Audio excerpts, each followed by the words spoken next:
Selamat malam Bapak Ibu. Bagaimana kabar kita di minggu ini? Hari pertama minggu ini, semoga kita semua dalam keadaan sehat dan semangat meneruskan kehidupan kita di tengah pandemi COVID-19. Berjumpa lagi dalam Renungan Malam Jemaat Ramah, Senin 22 Juni 2020.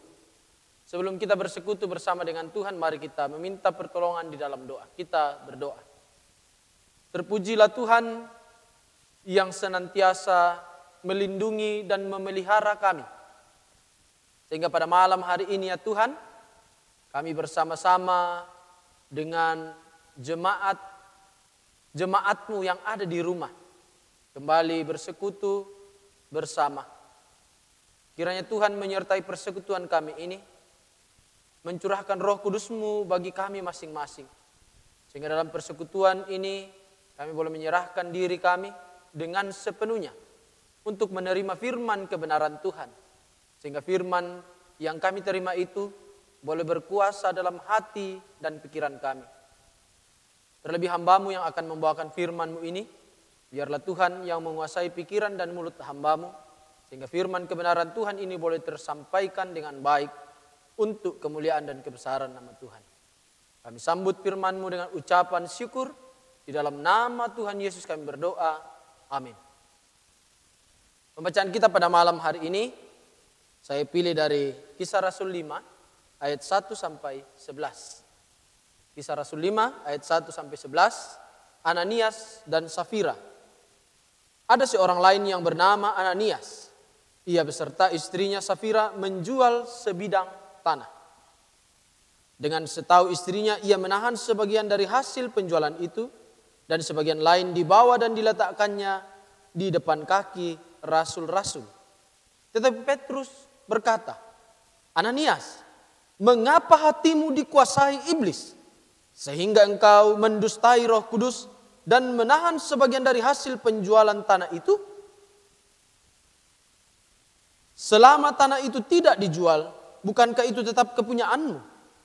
Dan setelah dijual, bukankah hasilnya itu tetap dalam kuasamu? Mengapa engkau rencanakan perbuatan itu dalam hatimu? Engkau bukan mendustai manusia, tetapi mendustai Allah."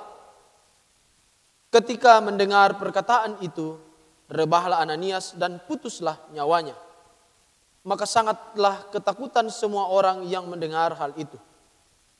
Lalu datanglah beberapa orang muda, mereka mengapani mayat itu, mengusungnya keluar dan pergi menguburnya. Kira-kira 3 jam kemudian masuklah istri Ananias, tetapi ia tidak tahu apa yang telah terjadi. Kata Petrus kepadanya, "Katakanlah kepada aku, dengan harga sekiankah tanah itu kamu jual?" Jawab perempuan itu, "Betul, sekian." Kata Petrus, "Mengapa kamu berdua bersepakat untuk mencobai roh Tuhan? Lihatlah, orang-orang yang baru mengubur suamimu berdiri di depan pintu, dan mereka akan mengusung engkau juga keluar." Lalu rebahlah perempuan itu seketika itu juga di depan kaki Petrus, dan putuslah nyawanya. Ketika orang-orang muda itu masuk, mereka mendapati dia sudah mati. Lalu mereka mengusungnya keluar dan menguburnya di samping suaminya. Maka sangat ketakutanlah seluruh jemaat dan semua orang yang mendengar hal itu. Amin.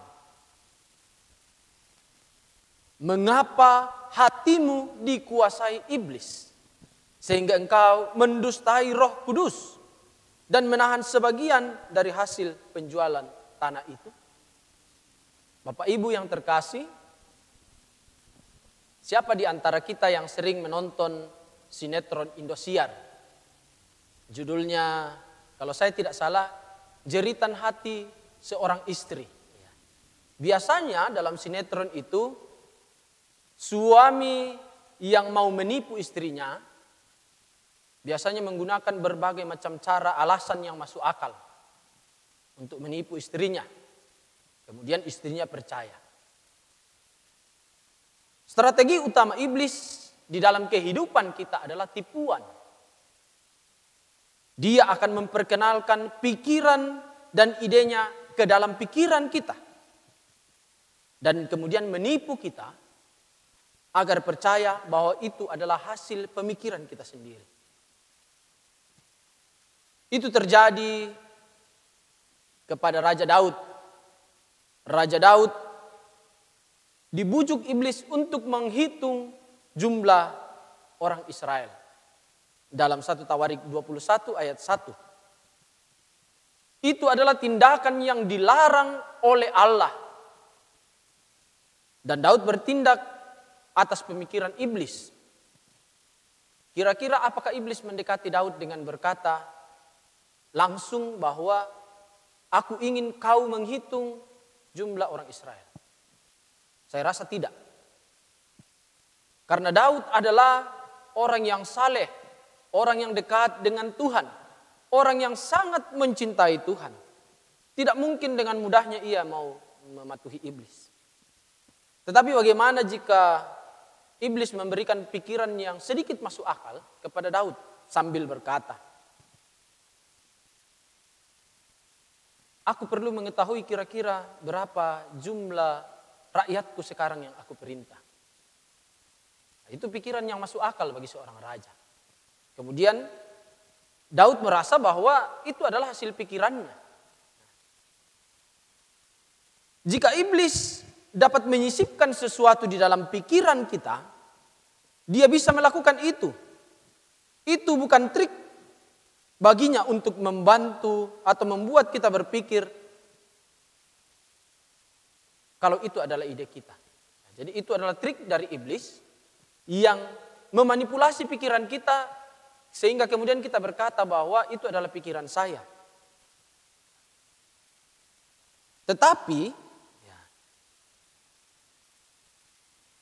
iblis tidak langsung menyuruh kita. Karena kalau langsung menyuruh pasti kita akan berpikir sebagai orang beriman, ini cara iblis. Tetapi ketika iblis menyamarkan ide untuk berbuat dosa, kita cenderung bisa menerimanya.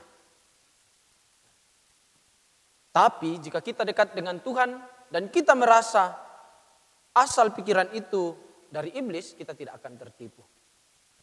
Bagaimana coba dengan kasus Yudas? Kira-kira apakah iblis langsung membisikkan kepada Yudas bahwa juallah Yesus itu? Saya rasa tidak. Tetapi bagaimana jika iblis menyisipkan pikiran kepada Yudas bahwa ternyata Yesus yang dianggap Mesias itu mengecewakan. Ternyata Yesus yang dianggap Mesias itu tidak membantu orang Yahudi untuk lepas dari perbudakan Romawi. Itu pasti akan masuk akal bagi Yudas sebagai seorang Yahudi yang menanti-nantikan Mesias. Demikian pula dengan Ananias dan Safira. Mereka mungkin berpikir bahwa ide untuk menahan persembahan penjualan tanah itu adalah ide mereka. Tetapi iblis tidak serta-merta mengatakan bahwa simpan uang itu. Ya bisa saja iblis mengatakan masih ada kebutuhanmu yang lain. Simpanlah. Kalau persembahan banyak orang yang memberikan persembahan. Nah, ini adalah trik-trik iblis yang membuat kita tertipu. Tetapi kita harus dekat dengan Tuhan supaya kita tidak mudah tertipu oleh iblis. Jika iblis dapat membuat kita mempercayai sebuah kebohongan, maka kita bisa terkendali oleh iblis. Itulah sebabnya kebenaranlah yang membebaskan kita. Di dalam Matius 8 ayat 32. Ada satu karakteristik yang dimiliki oleh setiap orang yang ada di dalam perbudakan. Mereka semua berbohong. Jadi kalau orang-orang yang dalam perbudakan iblis pasti akan berbohong ketika mereka berbuat dosa. Pecandu narkoba akan berbohong tentang narkoba yang dikonsumsinya. Kemudian orang-orang yang lain Yang berbuat dosa seperti pecandu alkohol mungkin yang sudah kelewatan akan berbohong tentang minumannya. Jadi langkah pertama yang harus kita lakukan supaya kita bisa terlepas atau tidak masuk ke dalam strategi utama iblis yang memanipulasi pikiran kita adalah berhenti untuk melakukan kebohongan, kemudian mengatakan yang sebenarnya. Jika kita dengan berani mengatakan apa yang sebenarnya di dalam pikiran kita, apa yang sebenarnya menurut Tuhan, maka iblis tidak akan dengan mudah memanipulasi pikiran kita. Terpujilah Tuhan. Amin. Sebelum kita membaringkan kepala kita, mari kita berdoa. Allah Bapa di dalam surga, kami bersyukur, berterima kasih karena pada malam hari ini Tuhan menyediakan waktu bagi kami bersekutu bersamamu lewat renungan malam Jemaat Ramah.